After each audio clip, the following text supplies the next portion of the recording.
Pakistan Tehreek-e-Insaf (PTI) के मरकजी secretary इत्तलात Rauf Hasan को अडयाला जेल रावलपिंडी से रिहा कर दिया गया। डॉन न्यूज़ के मुताबिक रऊफ हसन को रिहाई की रूबकार मौसूल होने पर अडयाला जेल से रिहा किया गया।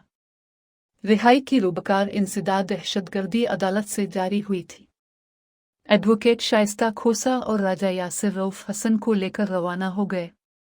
कबल अज़ीं इस्लामाबाद की इंसदाद दहशतगर्दी अदालत ने रऊफ हसन के खिलाफ असलहा बर इमगुसैश टेरर फिनांसिंग केस में दरख्वास्त जमानत मंजूर कर ली थी। जज ताहिर अब्बास सनपुरा ने दरख्वास्त जमानत पर दलाइल के बाद रऊफ हसन की जमानत की दरख्वास्त की मंजूरी का तहरीरी फैसला जारी कर दिया था। फैसले के मुताबिक रऊफ हसन मुकदमे में नामजद नहीं, न ही कोई असलहा या बारूदी मवाद उनसे बरामद हुआ। रऊफ हसन को मरकजी मुल्जिम अहमद वकास के बयान पर मुकदमे में शामिल किया गया। अहमद वकास ने बयान दिया कि असलहा और बारूदी मवाद के लिए पैसा रऊफ हसन दिया करते थे।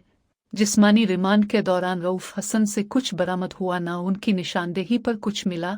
रऊफ हसन के असलहा और बारूदी मवाद के लिए पैसा फराहम करने के हवाले से कोई शवाहिद नहीं मिले। इसके मुताबिक रऊफ हसन को मरकजी मुल्जिम अहमद वकास के पुलिस कस्टडी में दिए गए बयान की बना पर शामिल तफ्तीश किया गया। पुलिस कस्टडी में दिए गए एक मुल्जिम के बयान को शरीक मुल्जिम के खिलाफ इस्तेमाल नहीं किया जा सकता। रऊफ हसन 75 साल के बुजुर्ग हैं और सख्त बीमारियों का शिकार हैं।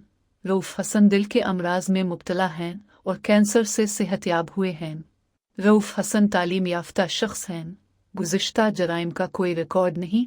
रऊफ हसन के खिलाफ तहकीकात मुकम्मल हो चुकी हैं। वो इस्तिगासा को मतलूब भी नहीं। रऊफ हसन की जमानत बाद अज गिरफ्तारी 2 लाख रुपए के मुचलकों के एवज मंजूर की जाती है।